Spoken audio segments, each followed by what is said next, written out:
How to very easy doing ducting work. First time cutting steel sheet, measurement duct size, then lock from steel sheet,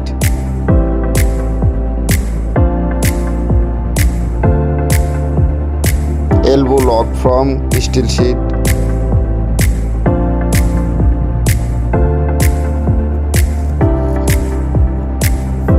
grouping duct in steel sheet,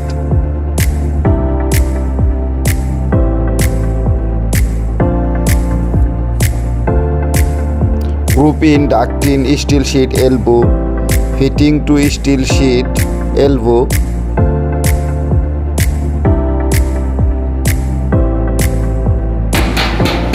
join steel sheet duct now and cutting to measurement duct and making two flange duct join.